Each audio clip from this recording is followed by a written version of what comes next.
Assalamualaikum warahmatullahi wabarakatuh.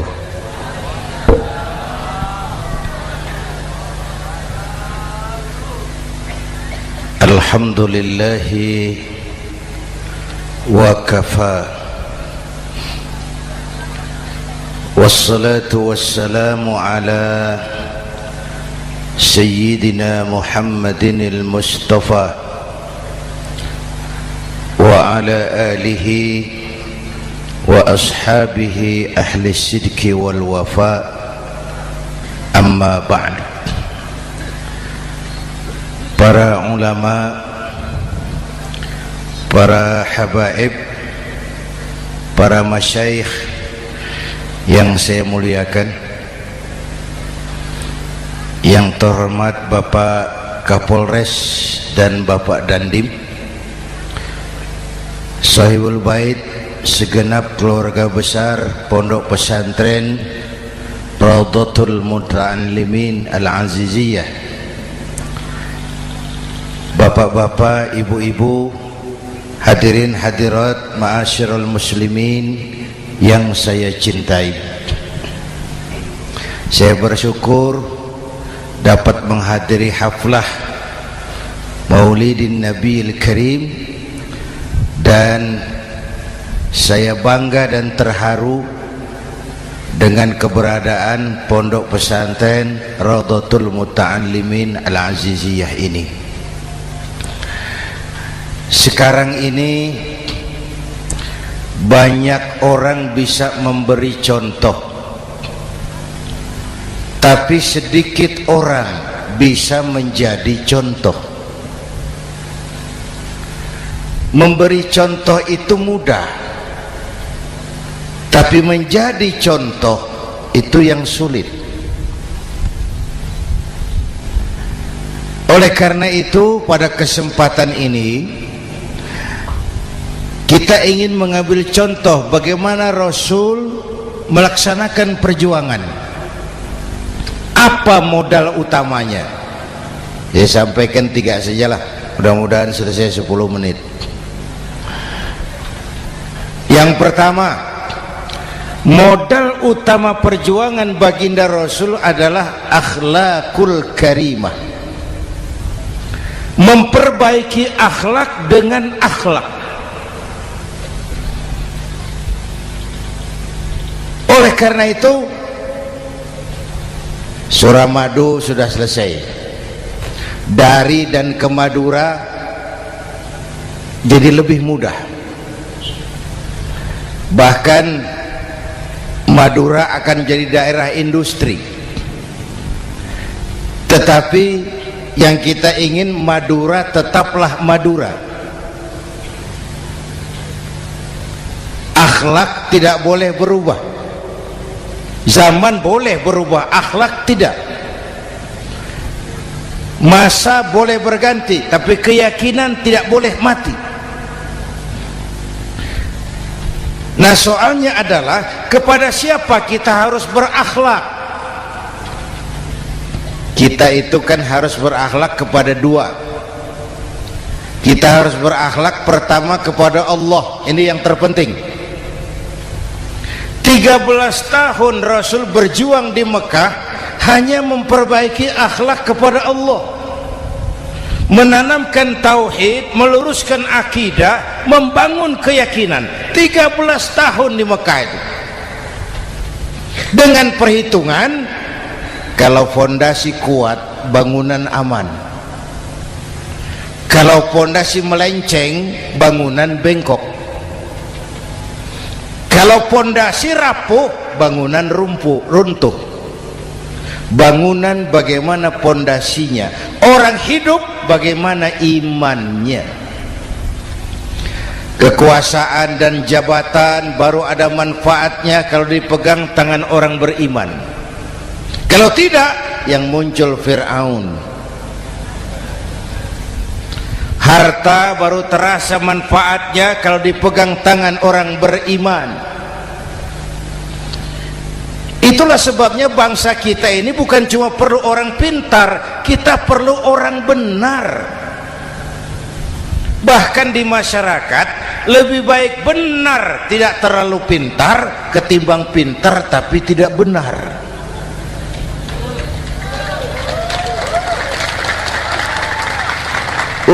Kalau sudah pintar tidak benar, rusak rakyat itu Pak. Disuruh ngurus beras malah nimbun beras, ya. Disuruh ngurus laut jadi bajak laut. Disuruh ngurus hukum, bikin hukum seperti pisau, tajam ke bawah, tumpul ke atas. Kalau yang kecil salah, hukum cepat-cepat ditegakkan. Yang besar salah, diam pura-pura tidak mengerti. Itu yang melukai rasa keadilan.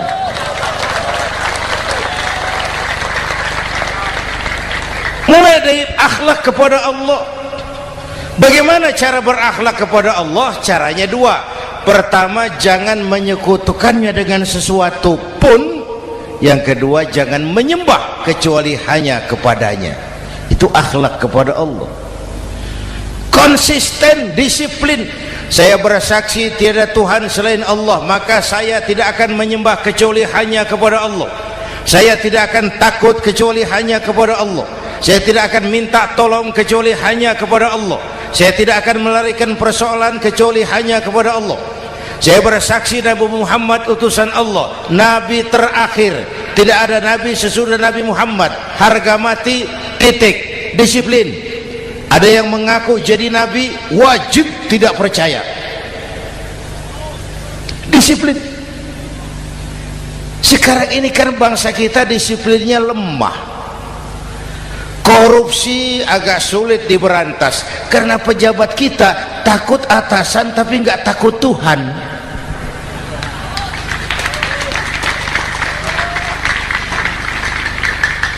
Itu sama dengan anak muda naik sepeda motor ngebut, lampu merah jalan terus, di stop sama polisi. Break. Iya Pak. Minggir. Siap. SIM ada Pak. SNK ada Pak. Tahu kau lampunya merah? Tahu Pak. Kenapa lewat terus? Saya nggak tahu, ada bapak. Itu disiplin kita. Tenang bener jawabnya, kayak orang nggak salah itu.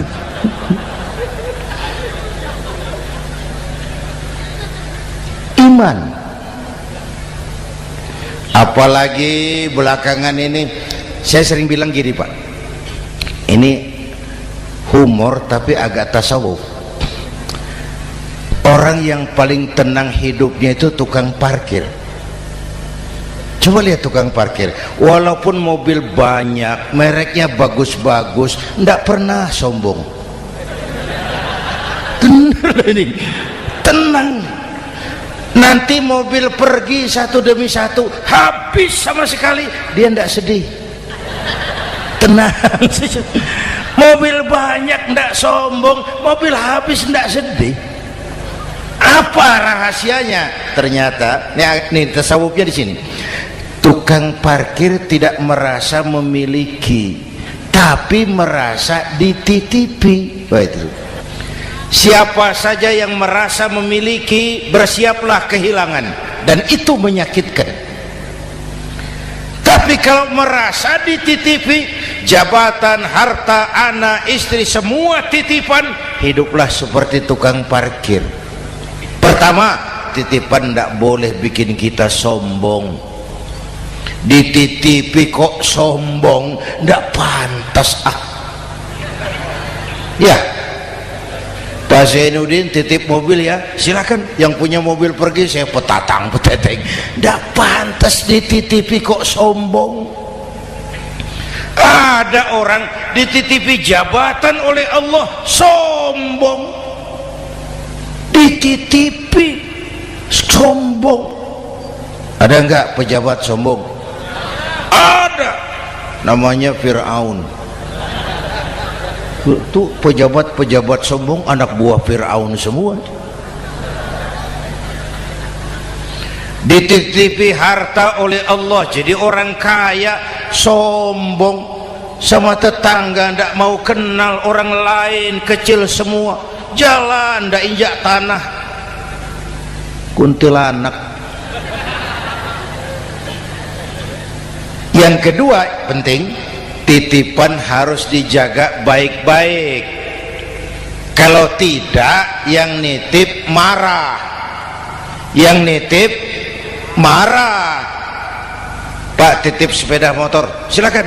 Waktu diambil sepeda motor, kaca spion pecah, knalpot hilang, bemper hancur. Marah enggak yang nitip?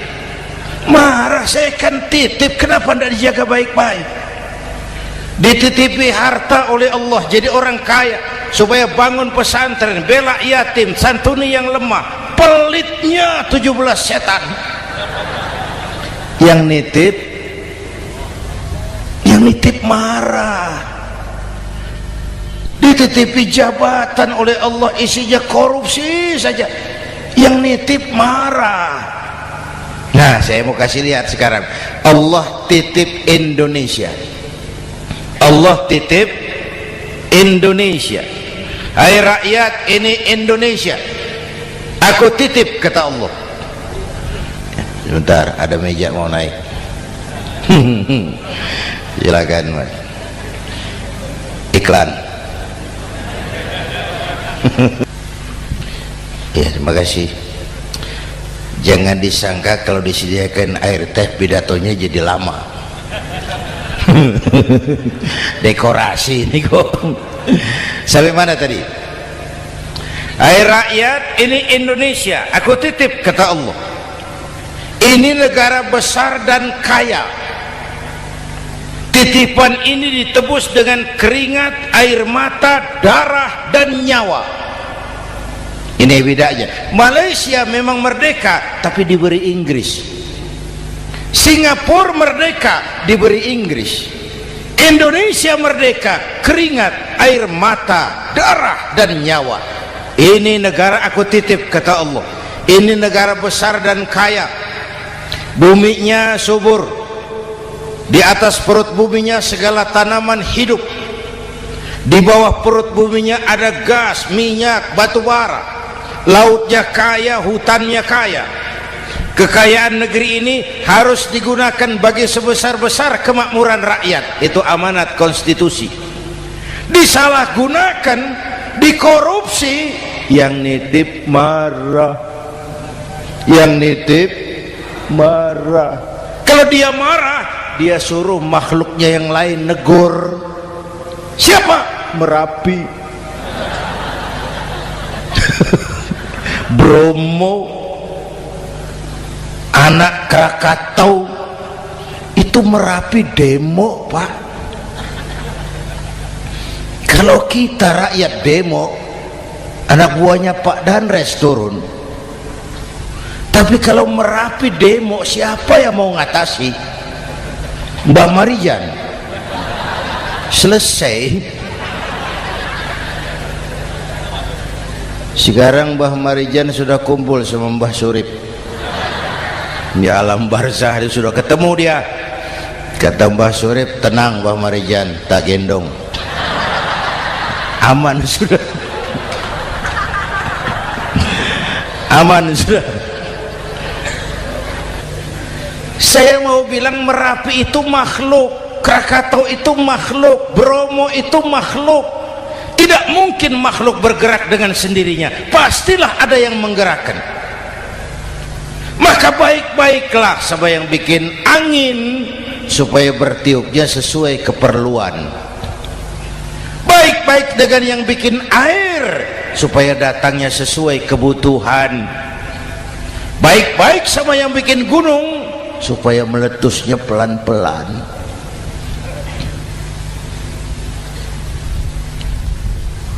Bapak Ibu hadirin yang saya hormati, menjaga titipan. Jangan menyembah kecuali hanya kepadanya. Jangan menyekutukannya dengan sesuatu pun. Ayo, saya ngobrol kita. Bapak Ibu hadirin yang hadir di sini ini, kita ini semua hamba Allah apa bukan? Hamba Allah. Kata siapa? Kata kita. Kalau kata kita, namanya ngaku. Ngaku itu boleh dan murah. Apa diakui? Kita belum tahu. Ya, kan baru kata kita itu. Dan tidak otomatis kalau kita bilang saya ini hambamu ya Allah, lalu Allah jawab iya ya. Tidak, wong itu kan kata kita. Saya hamba Allah kata saya. Berapa banyak orang perbuatannya, ucapannya berkata saya hamba Allah, perbuatannya menyatakan dia hamba setan, hamba nafsu, hamba dunia, budak jabatan. Tidak sesuai ucapan dengan perbuatan. Jadi hamba Allah tuh nggak mudah, digojlok, diuji. Coba lihat, yang jelas diakui sebagai hamba itu baru satu yang kita peringati ini, baginda Nabi. Allah mengakui kapan? Waktu menceritakan Isra dan Mi'raj. Apa yang dipakai kalimat? Subhanallazi asra bi'abdih.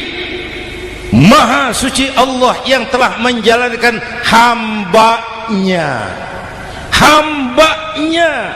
Muhammad itu hambaku, aku jalankan dia. Allah mengakui. Kapan kalimat ini turun? Setelah Nabi digojlok, ditempa, digembleng, diuji, difitnah, dicaci maki, dilontari kotoran unta, sahabat-sahabatnya dibantai. Lolos. Muhammad betul-betul hambaku. Ayo Isra Muhammad. Subhanallazi asra bi'abdi, hambaku. Jadi kalau mau jadi hamba Allah ya diuji, digojlok, digembleng. Nah, mari kita lihat kehambaan baginda Nabi. Orang yang paling bersih hatinya Rasulullah. Orang yang paling baik akhlaknya Rasulullah. Orang yang dosanya sudah mendapat jaminan ampun Rasulullah. Tapi Rasulullah kalau sholat malam bengkak kakinya karena rajin sujud. Hati bersih, akhlak terbaik, dosa sudah diampuni. Tapi kalau sholat malam kakinya bengkak karena rajin sujud. Saya tahu di sini juga banyak yang kakinya bengkak. Cuma urusannya apa, itu urusan masing-masing. Pada tingkat seperti itu Rasulullah, saya perlu Allah, saya perlu Allah, saya perlu Allah. Yang 100 tahun kita bangun selesai oleh gempa 3 menit. Ya. Yang 100 tahun kita bangun ternyata selesai oleh gempa 3 menit. Kita perlu Allah, kita perlu Allah. Makanya musibah itu kan kalau menimpa orang baik-baik namanya ujian.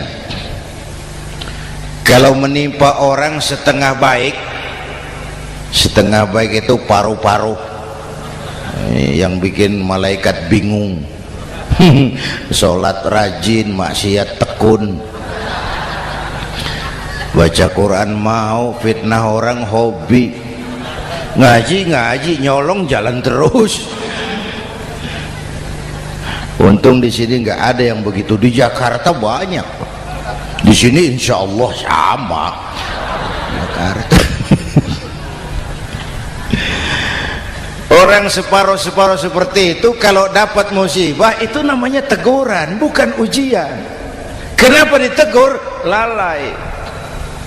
Nah, kalau orang jahat dapat musibah itu namanya persekot. Uang muka tanda jadi. Kontannya nanti di akhirat. Kalau diuji bukan saja harus sabar tapi harus lulus. Kalau ditegur, introspeksi, perbaiki yang kurang, kurangi yang memang berlebihan. Bertali-tali, bersambung-sambung musibah ini, dan musibah kalau datang tidak pernah memilih, tidak pernah memilih. Bapak Ibu hadirin yang saya muliakan, jadi mari yang pertama jaga akhlak kita kepada Allah. Jangan menyekutukannya dengan sesuatu pun, jangan menyembah kecuali hanya kepadanya. Sekarang kan musim entertain, orang pandai membangun pencitraan, orang pinter bikin bungkusan. Sekarang ini kiai sama dukun tipis bedanya. Bener Pak, pemburu hantu pakai sorban, pakai gamis, nanti kiai pakai helm. Atribut sudah kacau sekarang ini, siapa pakai apa, siapa mau jadi apa, ndak jelas. Sementara masyarakat kita memang agak kutil, kurang teliti, cepat heran, gampang kagum. Pernah terjadi suatu saat tabrakan di jalan, keras sekali, korban jatuh berlumur darah, dikerubungi orang banyak. Datang wartawan mau ambil gambar dari dekat, sulit, banyak sekali orang ngerubung. Dia cari akal, tolong saya dikasih jalan ke dekat korban. Orang menoleh semua. Saudara siapa? Saya bapaknya korban, katanya.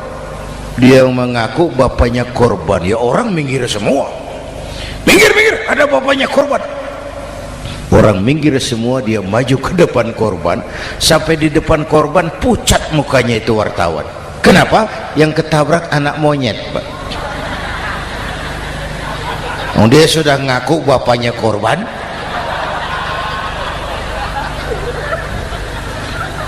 Ini cerita pendek tapi pesannya dalam. Kalau belum kenal benar jangan cepat-cepat ngakui. Ya, rakyat harus cerdas sekarang ini. Emas pasti kuning, benar itu? Apa semua yang kuning pasti emas? udah cerdas lah itu, udah cerdas lah itu. Hati-hati, ini jangan pencitraan. Orang pandai bikin bungkusan. Oleh karena itu kita juga harus punya filter supaya tidak hanyut oleh kedangkalan-kedangkalan pencitraan itu. Satu itu akhlak kepada Allah. Yang kedua, kepada siapa kita berakhlak? Kepada sesama manusia. Kepada sesama manusia itu siapa? Pertama, sesama muslim. Malam ini saya hadir di sini, saya tidak merasa tamu. Saya hanya keluarga di tengah keluarganya. Bahwa saya lahir di Jakarta itu sih kebetulan, saya nggak pesan. Yang kita tidak pesan jangan diributkan, kita nggak pesan.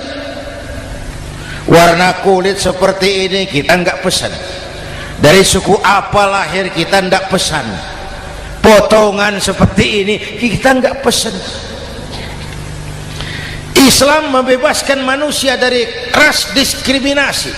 Pada waktu yang bersamaan Islam mengangkat harkat, derajat, martabat kaum wanita. Ini kasihan dari tadi nggak diajak ngomong nih. Pada waktu yang bersamaan Islam mengangkat harkat, derajat, martabat kaum wanita. Ibu-ibu mestinya lebih terima kasih sama Rasulullah. Sebelum Rasulullah datang, nasib perempuan menyedihkan, dilecehkan, harganya murah. Sebelum Rasulullah datang, murah. Sebelum Rasulullah datang, murah. Coba lihat wanita sebelum Islam, sedih, dilahirkan hanya untuk melahirkan, alat pemuas nafsu. Kalaupun berperan, peranannya cuma segitiga, dapur sumur kasur, kasur sumur dapur. putar-putar di situ saja, tidak usah di Arab, dunia, di Jawa. Raja-raja Jawa sebelum kenal Islam seenaknya ngumpuli perempuan kan, selirnya yang 30, 50. Sultan-sultan di Turki piara harem ratusan orang perempuan. Kaisar terakhir dinasti Ming Cina bangun istana 1000 kamar, istrinya 1000. Innalillahi wa inna. Itu saya coba pikir, raja kalau istrinya 1000, kapan pakai kolor itu raja?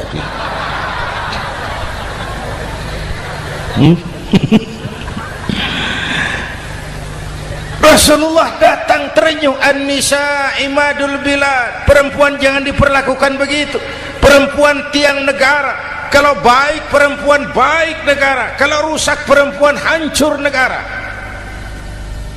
Waktu ditanya, ya Rasul, siapa yang paling harus saya taati di dunia? Ibumu. Setelah itu siapa lagi? Ibumu. Setelah itu siapa lagi? Ibumu. Setelah itu siapa lagi? Bapakmu.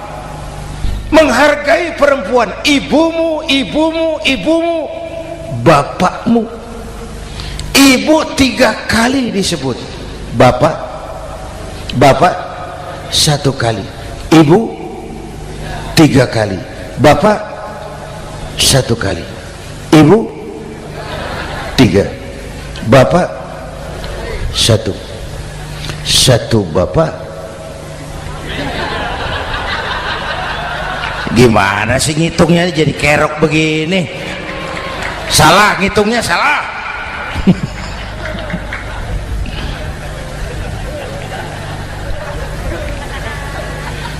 Lalu dicairkan kehidupan kemasyarakatan di masjid. Masya Allah, masjid itu pendidikan demokrasi betul. Pertama, siapapun masuk masjid copot sandal, buka sepatu. Benar itu? Ini masyarakat yang mau kita bangun. Tidak ada warga negara kelas 1, semua sama. Lurah masuk masjid buka sepatu, rah. Camat masuk masjid buka sepatu, mat. Gubernur masuk masjid buka sepatu, Nur. Nikmatnya masyarakat masjid, nikmatnya masyarakat masjid. Coba binatang saja harganya tidak sama toh. Sapi yang mahal yang gemuk, betul, karena harga sapi pada dagingnya. Makin gemuk sapi makin mahal harganya. Tapi ada burung perkutut lebih mahal dari sapi, padahal dagingnya sedikit, betul. Kenapa harganya lebih mahal dari sapi? Harga perkutut suaranya. Di mana harga manusia yang paling gemuk? Silahkan bersaing dengan sapi. Maaf.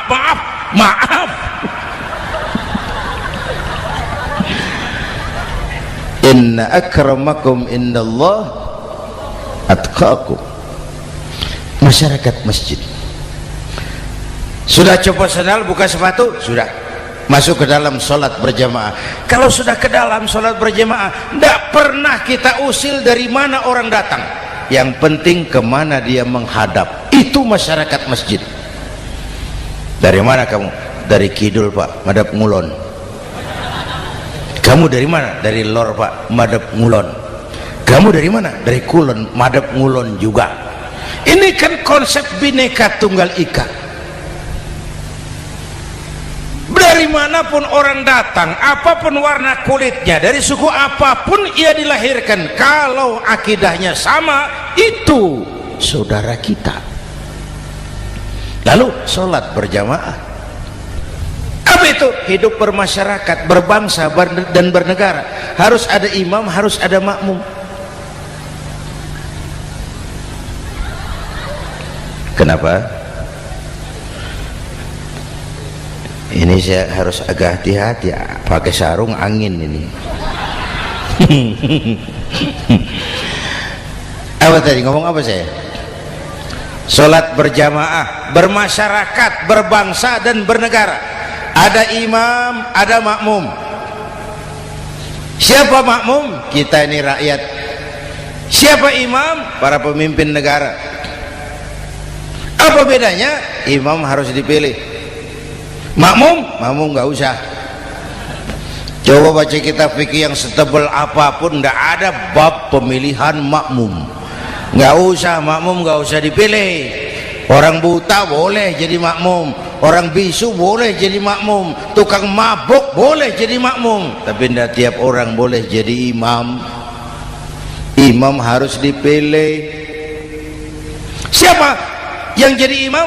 Pertama, a'lamuhum, orang yang paling alim di kampungmu angkat jadi imam. Yang paling alim, bukan yang paling tua. Yang paling alim, tahu urusan, punya konsep, punya visi dan misi, mengerti negara ini mesti dibawa kemana, jalan keluarnya apa, angkat jadi imam. Pak, ada dua orang Pak, alimnya sama, yang mana yang dipilih? Kalau ada dua orang alimnya sama, kata Nabi, afsahuhum, yang lebih fasih lidahnya. Apa artinya fasih? Nyambung sama rakyat, tahu apa yang dimaui rakyat, nyambung. Tidak sah orang fasih bermakmum kepada imam cedal.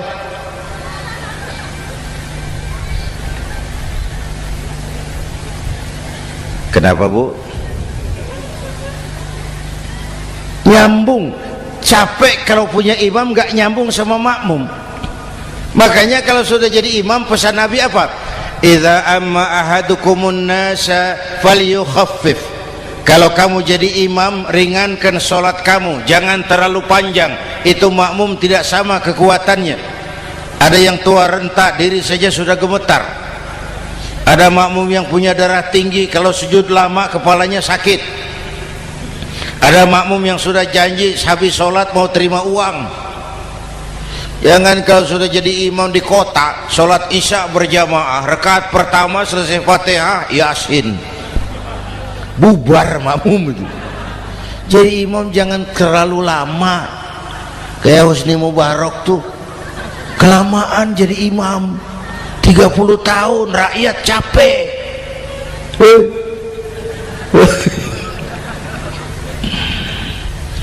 Bapak Ibu hadirin yang saya hormati, nah masyarakat Islam ini loyal, taat, setia. Kapan? Kalau imamnya benar.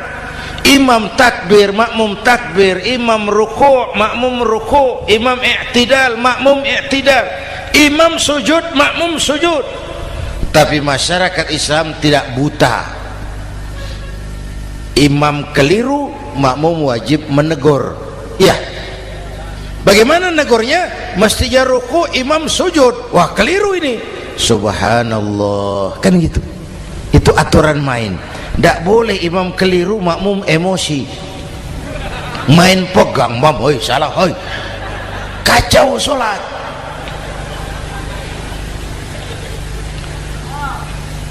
Imam buang angin, apa makmum lalu berkata, demi kesetiaan saya kepada imam, imam buang angin, saya lebih keras lagi. Goblok. Iyyaka na'budu wa iyyaka nasta'in. Sampai situ imam buang angin, minggir, tidak usah ribut. Yang di belakang satu orang maju ke depan, lanjutkan pekerjaan imam. Yang penting imam tahu diri, buang angin, minggir. Ini negara rusak karena imam sudah buang angin. Tenang aja, kayak orang nggak salah gitu loh.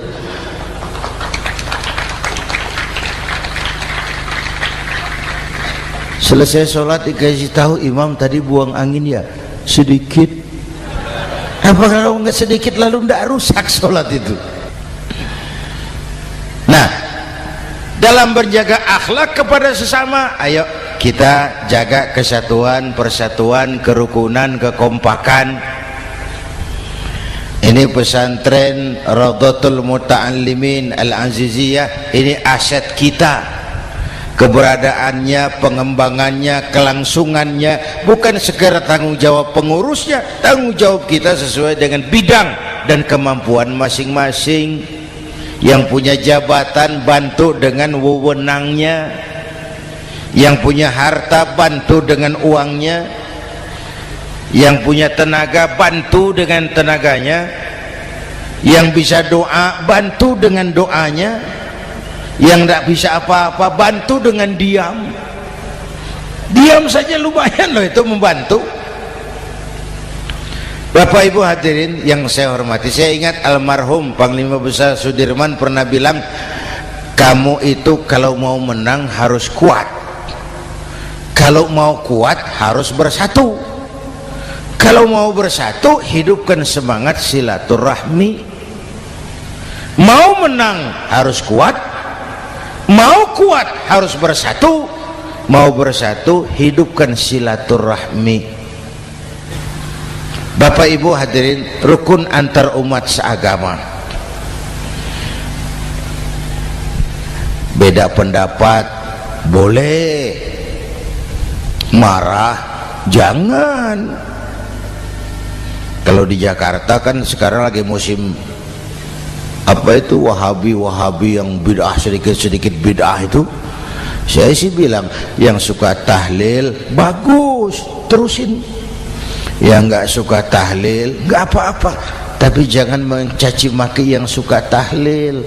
Orang yang mabuk masih banyak kok yang tahlil dicaci maki. Kita nih seperti orang kurang kerjaan. Waktu guru saya Hadratul Mukarram Ki Haji Dr. Idham Khalid wafat, saya ajak orang baca Fatihah. Selesai, saya lagi duduk di belakang, seorang pengusaha nemui saya, Kiai, kenapa? Saya coba ingin kepastian. Apa? Orang yang sudah mati dibacakan Fatihah itu apa pahalanya sampai? Saya bilang gini, Mas, kamu kalau nggak percaya mati aja dulu. Saya bacain Fatihah, tunggu di sono. Kalau nggak nyampe balik lagi nggak apa-apa.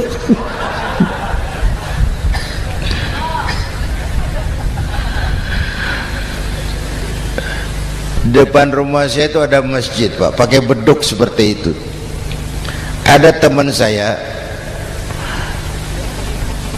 Kiai pakai beduk masjidnya. Iya pakai. Kan Rasulullah tidak pakai. Tidak memang bid'ah tuh. Loh, siapa bilang? Beduk itu bukan agama, itu budaya, tanda masuk waktu. Bukan manggil orang sholat. Manggil orang sholat pakai azan, tanda masuk waktu. Itu hebatnya Wali Songo, pakai beduk.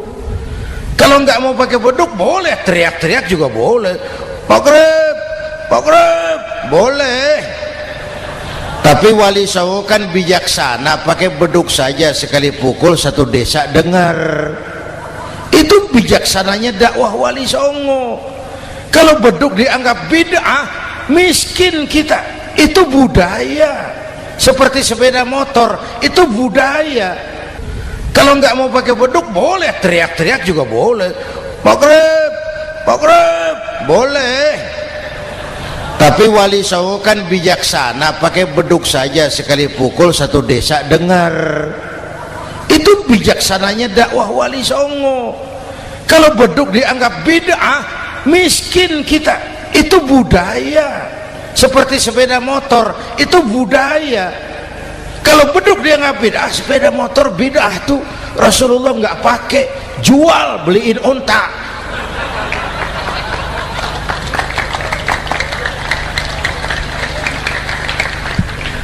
Ayo cari persamaan, jangan memperbesar perbedaan. Hormati pendapat orang kalau pendapat kita juga ingin dihormati. Kasus Ahmadiyah meledak lagi di Cikesik, Banten.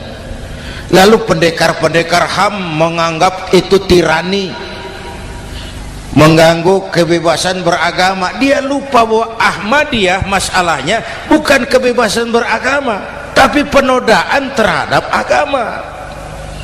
Kalau kebebasan beragama sih umat Islam welcome. Orang mau Hindu, mau Buddha, mau Kristen bebas memilih agamanya masing-masing. Tapi ini kan Ahmadiyah lain, ngakunya Islam tapi ada nabi lagi sesudah Nabi Muhammad, namanya Mirza Ghulam Ahmad, asal dari India. Saudara hadirin yang saya hormati, ini yang prinsip penodaan terhadap agama. Kalau nggak ngaku Islam nggak masalah.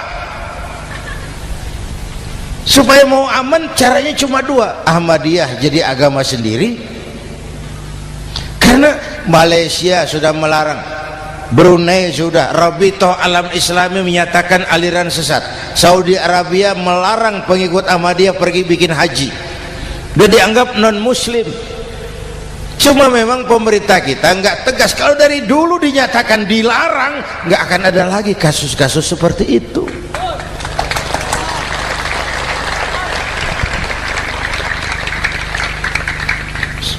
Nah, selain itu kita umat juga harus disiplin.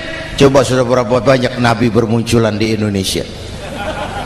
Dan Indonesia ini saya heran, Indonesia ini pasar bagus, Pak. Kalau ada nabi, ada aja pengikutnya, saya heran tuh. Indonesia ini pasar bagus. Ada Ahmad Musaddiq Al-Qiyadah, jadi nabi. Konsultan bulu tangkis jadi nabi. Dapat wahyunya di Bogor, ditangkap polisi 4 tahun. Muncul lagi di Bandung, namanya Sayuti, tukang cukur, ngaku dapat wahyu jadi nabi, ditangkap polisi lagi 2 tahun. Di Malang Ustadz Roy, ya sebenarnya petinju, dia masuk Islam, mu'alaf, belajar Islam tidak pakai guru, diutak-atik ayat Quran. Sholat kita harus mengerti artinya, maka sholat boleh pakai bahasa masing-masing. Ramai masjid. 2 tahun penjara. Di Jakarta muncul lagi Lia Edan, ngaku Jibril, ditangkap juga oleh polisi. Kita salut sama polisi kita lah, bukan cuma teroris, Jibril ditangkap Pak Kapolres.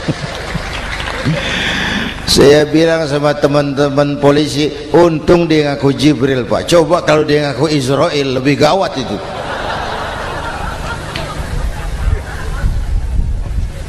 Yang parah, antara Cirebon Losari, dia perbatasan Jawa Tengah Jawa Barat, pernah muncul agama baru namanya agama Jasun, agama Jawa Sunda, agama Jasun Jawa Sunda.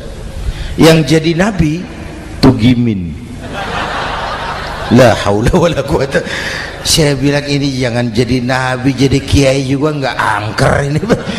Al Mukarram Bapak Kiai Tugimin, nggak enak. Yang lebih ndak enak selawatannya loh itu. Kalau kita kan tadi nikmat tuh, ya Habibi ya Muhammad, nikmat rasanya itu. Coba ganti sama yang tadi, wah enggak, ya Habibi ya Tugimin, enggak enak itu, Pak. Jadi umat Islam itu sangat menghormati orang lain agama. Soal agama orang lain, lakum dinukum, awas hati-hati kalimatnya. Kita menghormati orang lain agama. Soal agama orang lain, lakum dinukum, kita memang yakin cuma Islam agama yang benar, tapi bukan berarti kita boleh menghina agama orang lain. Kenapa? Kalau agama kita yang dihina, kita kan sakit hati. Orang lain sama dong. Itu sebabnya Allah berpesan, jangan kau caci maki Tuhan mereka, karena mereka akan balas mencaci maki Tuhanmu. Dan itu artinya mencaci maki aku, kata Allah. Jelas ini? Jelas? Justru karena umat Islam mayoritas di Indonesia, maka kerukunan antar umat beragama terjaga dengan baik. Kalau umat Islam mau main kasar, mau main kayu, mau main keras, Umat Islam ini 85%, yang lain pasti selesai, saya jamin selesai. Tapi kan tidak, kita sadar betul ini negara Pancasila, kita sadar betul bahwa kita harus menghargai orang lain agama, menjaga kerukunan, rukun antar umat beragama. Yang ketiga, rukun antar umat beragama dengan pemerintah.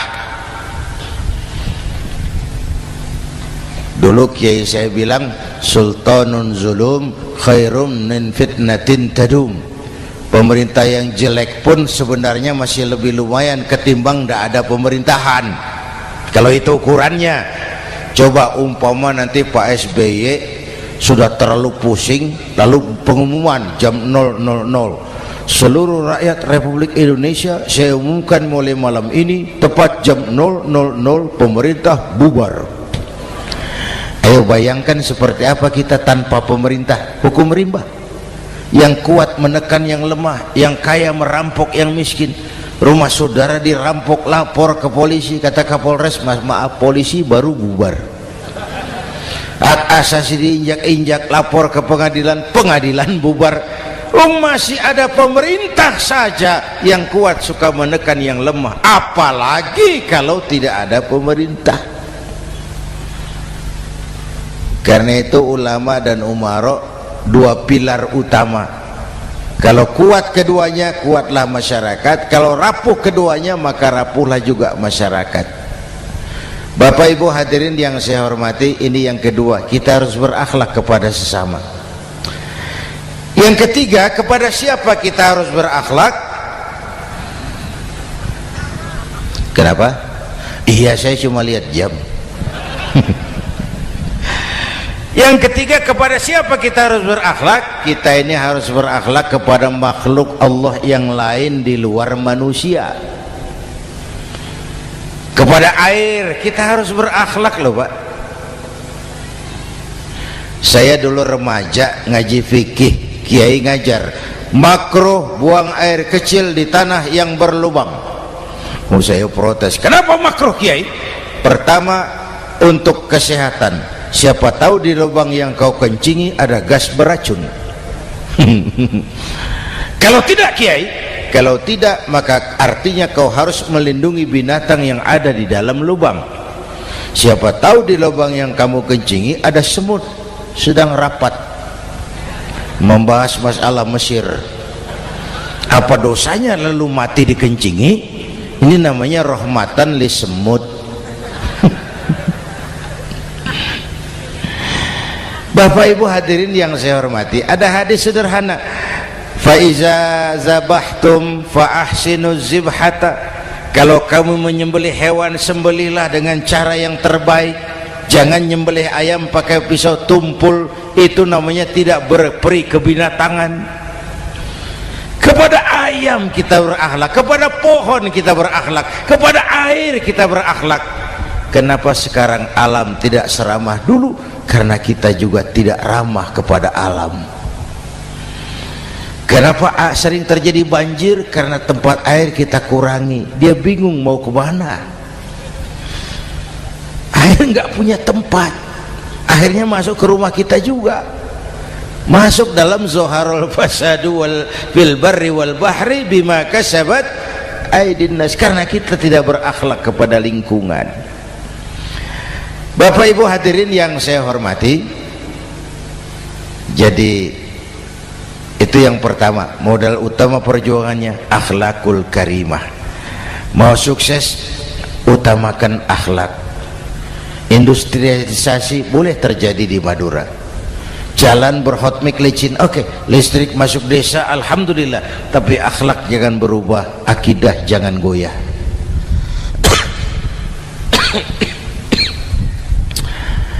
Teknologi tidak bahaya, yang bahaya orang yang menggunakannya. Wayang itu yang namanya cepot, itu bisa selawat badar kalau yang megang Anom Suroto. Cepot bisa selawat badar kalau yang megang Anom Suroto. Wayang bagaimana dalangnya, teknologi bagaimana orang yang menggunakannya.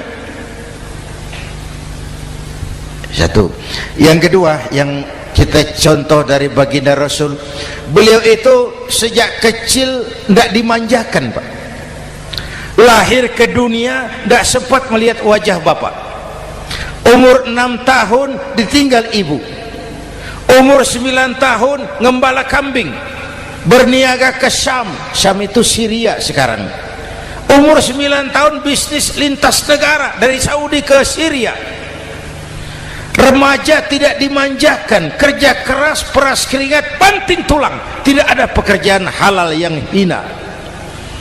Lahir pribadi yang tegar, mental yang tahan banting, manusia yang tidak cengeng karena sejak kecil ditempa oleh kesulitan. Jadi gini, orang itu kalau biasa susah, ketemu susah, ndak kaget, Pak. Mentalnya kuat.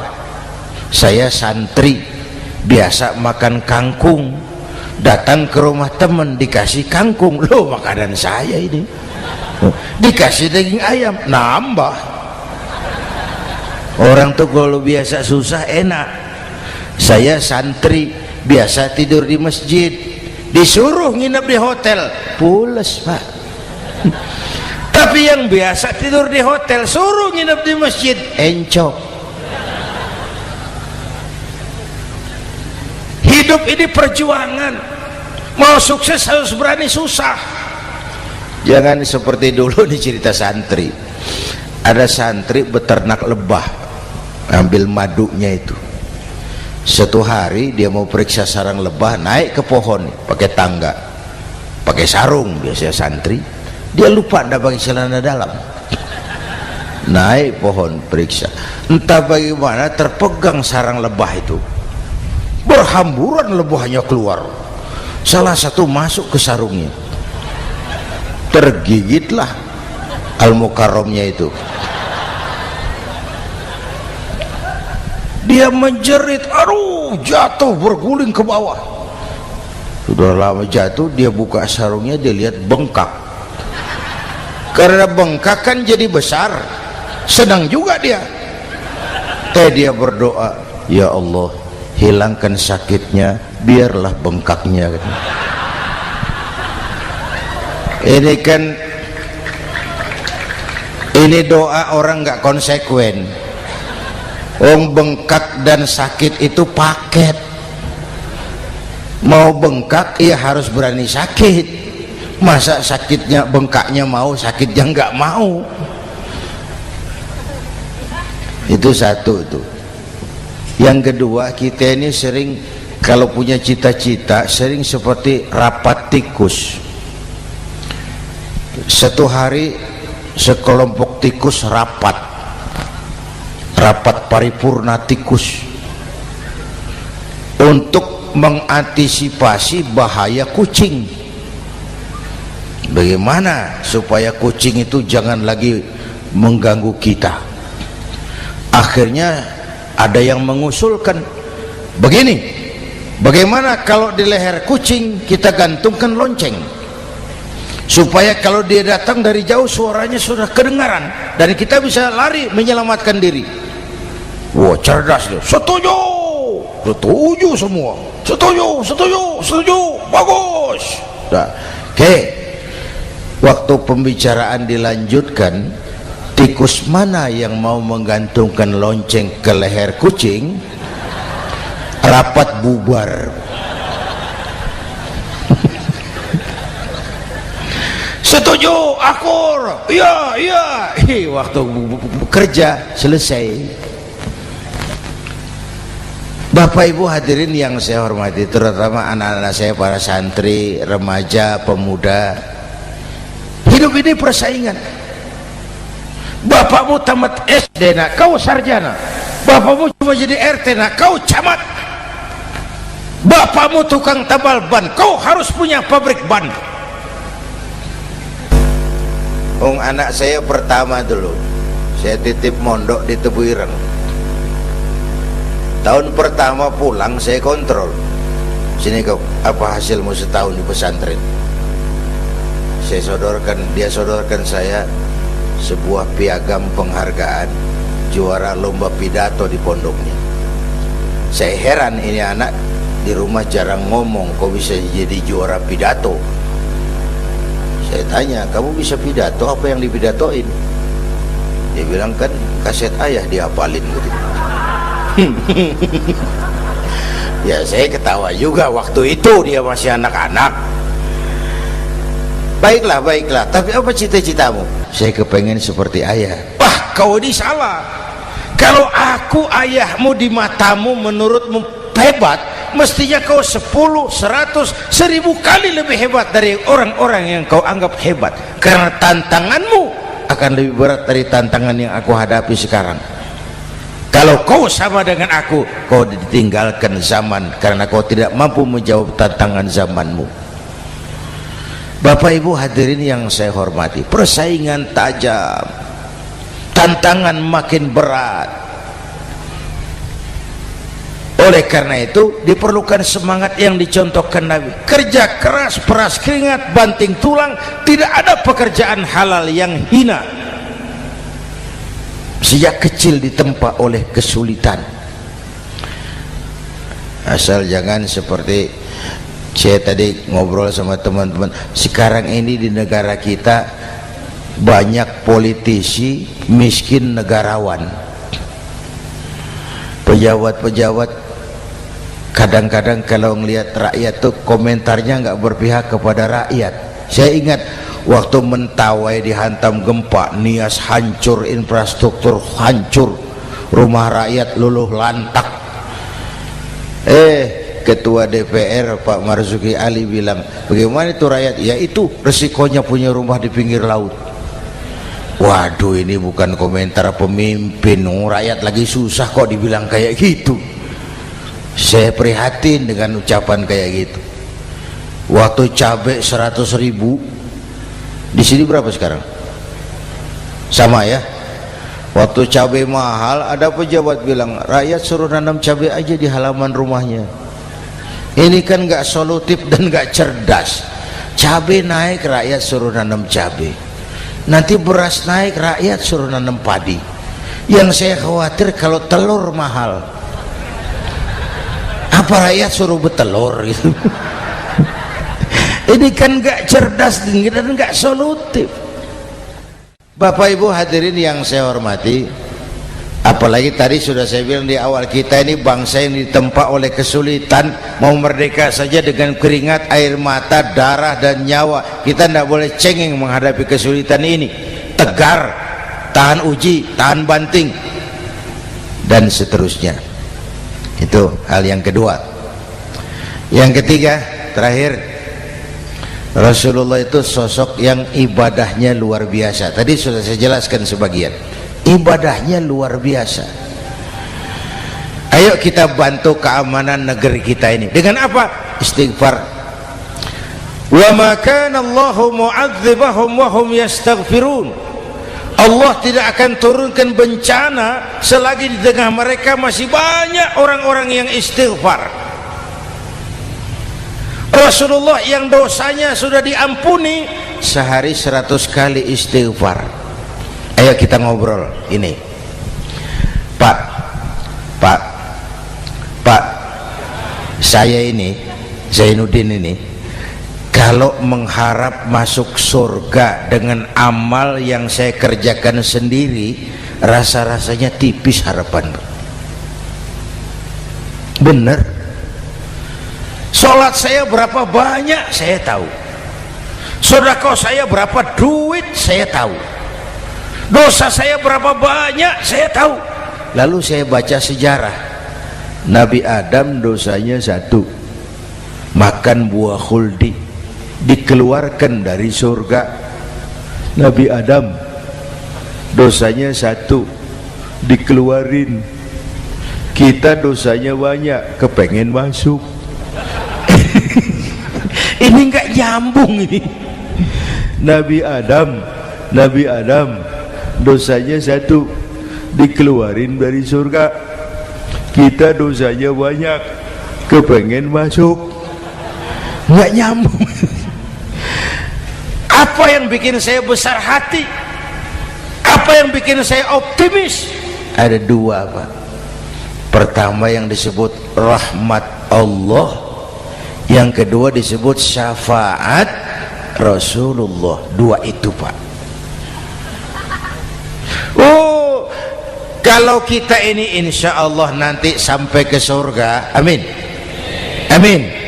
Kalau kita ini sampai ke surga, Pak, saya jamin itu bukan karena amal kita, itu karena rahmatnya Allah. Ndaklah seberapa banyak sih amalan kita mau menggapai surga. Kalau bukan karena rahmatnya Allah, sulit sampai ke sana. Hei manusia, dosamu besar, tapi lihat rahmatku lebih besar. Hei manusia, salahmu banyak, tapi ampunanku lebih banyak. Kau nangis di hadapanku, aku senyum melihatmu. Kau berjalan menujuku, aku berlari menyambutmu. Istighfarnya sehari 100. Lalu ada hadis qudsi, inni la ahammu bi'adzabi ibadi. Kadang-kadang aku pengen turunkan azab, bencana kepada manusia, tapi ketika aku melihat 3 perkara, murkaku surut, bencana aku tarik kembali. Coba perhatikan hadis kursi ini. Allah mau marah hendak jadi, bencana ditarik, musibah diangkat. Kenapa? Ada yang meredam murka Allah. Allah enggak jadi marah. Siapa? Pertama, suyukhan rukka. Aku lihat orang-orang tua tengah malam sujud sambil berlinang air mata, nangis di hadapan Allah. Itu kita hutang jasa loh, Pak, sama orang-orang yang tengah malam sujud nangis di hadapan Allah. Lihat yang begitu Allah tidak jadi marah tuh. Saya tahu nih bapak-bapak nih, ibu-ibu kan suaminya sering bangun tengah malam ya, Bu. Kencing. Bikin bingung malaikat. Sudah mau ditulis tahajud, kencing doang. Kata malaikat, sialan, hampir salah tulis.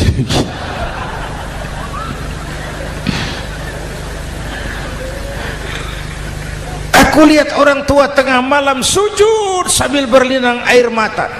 Lalu aku lihat bayi-bayi tanpa dosa masih menyusu, sibyanan rudda.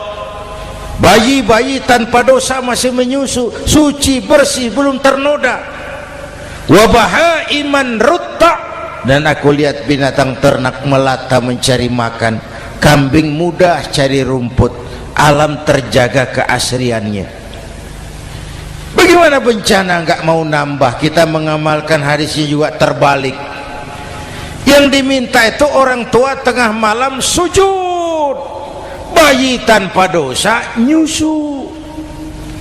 Sekarang bayi tanpa dosa dibuang ke tempat sampah gara-gara orang tua tengah malam nyusu. Terbalik namanya. Yang diminta itu orang tua tengah malam sujud, bayi tanpa dosa nyusu. Ini bayi tanpa dosa dibuang ke tempat sampah gara-gara orang tua tengah malam.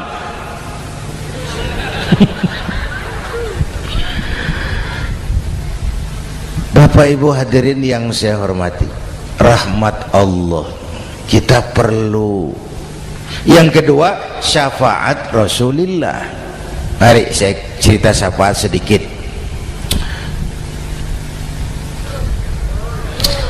Ini sudah jam 00:05 ya. Ini kalau hitungan Indonesia ini sudah ganti hari, Pak. Jadi inilah ceramah terpanjang di dunia.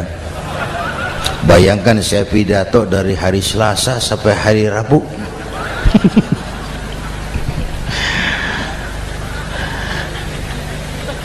Syafaat agak saya singkat ceritanya. Nanti itu, Pak, setelah alam ini hancur sehancur-hancurnya, bumi gempa, gunung meletus, air laut tumpah ke darat, halilintar menyambar, planet-planet bertabrakan, semua yang hidup mati bareng tanpa persiapan, termasuk malaikat mati. Yang tinggal cuma Allah sendirian, yang lain hancur semua, tinggal Allah sendirian. Allah patroli berseru-seru, limanil mulkul yaum, ahai siapa penguasa hari ini?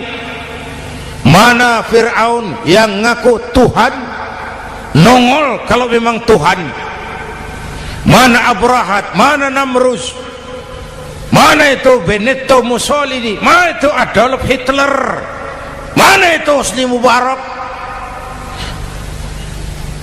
Penguasa-penguasa yang ngaku berkuasa, nol kalau memang penguasa. Gak ada yang jawab Pak, semua sudah rebah. Allah lalu berkata, la ilaha illa ana. Ternyata tidak ada Tuhan lain selain aku. Allah sombong waktu itu. Kalau Allah sombong itu pantas.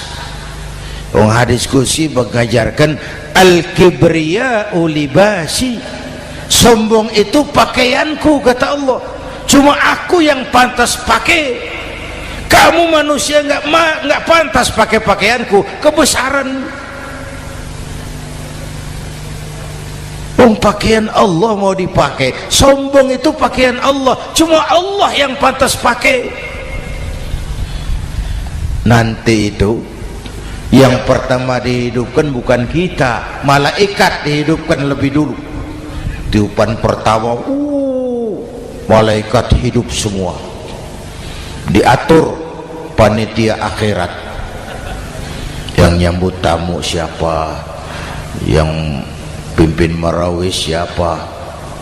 Malik siap, sediakan neraka, aku mau bakar itu bajingan tengik yang waktu di dunia nggak mau sujud, jauh dari ulama, tinggal di masyarakat jadi biang kerok, sama yatim kejam. Sediakan neraka. Baik Ridwan, iya, sediakan surga. Aku mau balas hamba-hambaku yang waktu di dunia rajin sujud, dekat dan cinta kepada ulama, santun kepada yatim, suka menolong orang yang memerlukan pertolongan. Baik Jibril, Mikail, iya, ke surga. Untuk apa ya Rabb? Ambil kendaraan bernama Buraq, turun ke alam, cari di mana kubur kekasihku Muhammad, bangunkan dari kuburnya, bawa ke surga. Turun Jibril dan Mikail, cari kubur Nabi. Wong alam sudah hancur-hancuran, jangan cari kuburan, cari bangkalan aja nggak ketemu. Bingung dua-dua. Jibril, sebelah mana kubur Nabi? Nggak tahu Mikail. Lalu dua-duanya sujud mohon pertolongan Allah. Dengan izin Allah terbuka kubur Nabi. Allahumma sholli alaihi wa ala alihi. Bangun dari tidur seperti orang bangun dari kubur, seperti orang bangun tidur. Nabi mengusap mata, menoleh ke kanan Jibril, menoleh ke kiri Mikail. Lalu tanya, ayu yaumin hadza ya Jibril? Ini hari apa Jibril? Ini hari apa? Hadza ma wa'ada ar-Rahman. Ini hari yang dijanjikan Allah Muhammad. Ini kiamat. Kiamat Jibril? Kiamat. Jibril, kalau memang ini hari kiamat, aina ummati? Umat saya mana Jibril? Umat saya mana? Allah karim. Belum pernah saya lihat di dunia ada satu pemimpin yang begini besar cintanya kepada umatnya seperti baginda Rasul. Dari dunia sampai akhirat beliau cinta kita. Dari dunia sampai akhirat beliau bela kita. Bangun dari kubur, tahu hari sudah kiamat, yang pertama ditanya, aina ummati? Umat saya mana Jibril? Kita yang ditanya. Kalau saya yang pertama dibangkitkan dari kubur, lain pertanyaannya. Ini hari apa Jibril? Kiamat Zainuddin. Oh, bini saya mana Jibril? Nabi enggak tanya Khadijah wala Fatimah wala Aisyah, aina ummati, umat saya mana Jibril? Umatmu? Iya, kau manusia pertama yang dibangunkan dari kubur, yang lain masih dikubur. Oh, lalu kita ke surga Muhammad, perintah Allah, perintah Allah. Sampai di surga seperti orang tidak betah Nabi itu, resah, gelisah, mondar mandir, mukanya murung. Yang punya surga kan negur, Muhammad, labbaik ya Rabb. Tidak enak di surga ya? Enak. Kok kamu seperti orang nggak kerasan gitu loh, resah, gelisah? Kenapa? Saya teringat umat saya ya Allah. Umat saya bagaimana nasibnya? Iya, saya sudah enak di DPR. Salah. Saya sudah enak di surga, gaji cukup, kursi empuk, dapat mobil dinas. Nggak. Umat saya yang waktu kampanye kepanasan itu gimana nasibnya?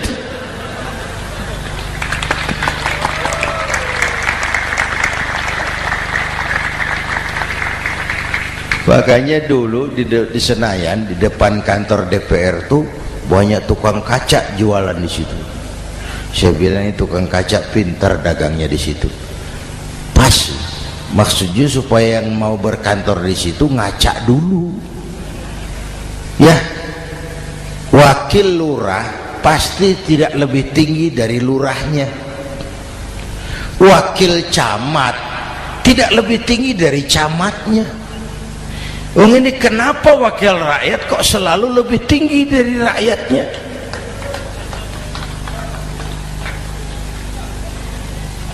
Kan yang memberikan mandat kita rakyat. Kemerdekaan bertujuan mengantarkan rakyat ke gerbang kesejahteraan, lalu rakyat mempercayai tugas itu kepada pemerintah dan wakilnya di DPR.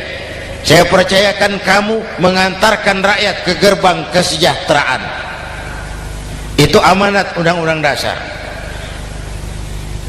Biasanya yang diantarkan sampainya lebih dulu, biasanya yang diantar sampai lebih dulu, yang mengantar nyusul, namanya ngantar belakangan. Ini lebih cepat wakil rakyatnya makmur daripada rakyatnya. Yang mau ngantar makmurnya lebih dulu dari yang mau diantar. Yang diantar kelelerahan di jalanan, yang mengantar udah sampai. Jadi bagaimana Muhammad? Saya minta izin mau keluar, tengok saya punya umat. Oke, saya potong ceritanya. Saat manusia dibangkitkan dari kuburnya masing-masing, Masya Allah, Masya Allah, saya nggak sanggup bayangkan jumlah manusia yang hidup di muka bumi sekarang kan 6 miliar. Cina berdua, India 2,5 miliar. Cina 1,5 miliar, India 1 miliar rakyatnya. Berdua sudah 2,5 miliar. Itu kalau kencing bareng banjir besar. Bayangkan manusia dari awal sampai akhir berapa puluh miliar kumpul di padang mahsyar. Subhanallah, sibuk, panik, bingung mau disidang di hadapan Allah. Sebagian kumpul di pojokan berunding, kita mau disidangi. Terus ayolah kita cari bantuan. Kemana? Adnan Buyung. Begini. Kita ini kan anak cucu Nabi Adam. Pantas dong kita minta tolong sama beliau. Yuk, setuju. Berangkat cari Nabi Adam. Ya Adam, anta abal bashar. Adam, tuan datuknya manusia. Kami cucu kamu, anak turunan kamu mau disidang. Tolong kami Adam, tolong. Kata Nabi Adam, Quraisy mas, rombongan Jawa aku naik mumet lagi sama Nabi Nuh saja. Nuh bilang tidak bisa, saya juga punya masalah, pernah minta obat ditenggelamkan. Ibrahim barangkali, semua Nabi hand up, angkat tangan. Dikala itu yauma la yanfa'u malun wala banun, di mana harta tidak ada lagi artinya, anak-anak tak jadi beban, tiap orang sibuk dengan urusannya sendiri-sendiri. Saat itu ada satu pemimpin, Allahumma salli alaihi wa ala alihi, diizinkan Allah. Dikala semua nabi yang lain angkat tangan hand up, beliau malah ummati ana laha, ta'ali ummati, ta'ali ummati, umatku sini, umatku sini. Beliau memanggil-manggil umatnya. Yang bagaimana yang dipanggil? Ada hadis, inna ummati ya'tuna yaumal qiyamah ghurran muhajjalin min atharil wudu. Umatku besok di akhirat datang menghadap Allah dengan muka bersinar-sinar karena sering wudu. Sering wudu kan sering sujud. Masa cuma wudu tapi enggak sujud? Itu nanti ndak usah mengaku Rasul yang panggil, sini umatku. Tapi kalau muka enggak pernah wudu, enggak pernah sujud, merangkak di depan Nabi, saya umatmu ya Rasul. Kata Nabi, umat saya enggak ada yang kumbal gini. Dikala itu beliau berkenan memberikan syafaat. Syafaat itu saudara-saudara, saya pakai sarung, sobek sedikit, syafaat itu nambeli itu loh. Salat saya kurang sedikit, sedekah saya campur riak sedikit, puasa saya tidak ikhlas sedikit, ditutup dengan syafaat. Saya mau dagang, perlu modal 20 juta, saya punya uang 15 juta, yang 5 juta syafaat. Jadi harus ada modal. Kalau sholat tidak pernah, sedekah tidak pernah, lalu syafaatnya dari mana? Yang dapat tambelan itu yang punya sarung bolong, punya sarung sobek, ditambal dengan syafaat. Lah kalau tidak ada sarung, apa yang mau ditambal? Ya. Nah, mudah-mudahan kita semua mendapat rahmat Allah dan mendapat syafaatnya Rasulullah Sallallahu Alaihi Wasallam. Bapak Ibu hadirin, sudah 7:30 lewat 4 jam. Saya pun kangen, tapi hari sudah larut. Insya Allah lain kesempatan kita jumpa lagi. Terima kasih kepada Al-Mukarramun, para ulama, para habaib, pengasuh pesantren Raudhatul Muta'allimin Al-Aziziyah, dan semua yang hadir. Mudah-mudahan yang saya sampaikan ada manfaatnya. Usikum wa iyaya bitaqwallah. Aqulu qawli hadza fa astaghfirullahal azim li wa lakum. Wassalamu alaikum warahmatullahi wabarakatuh.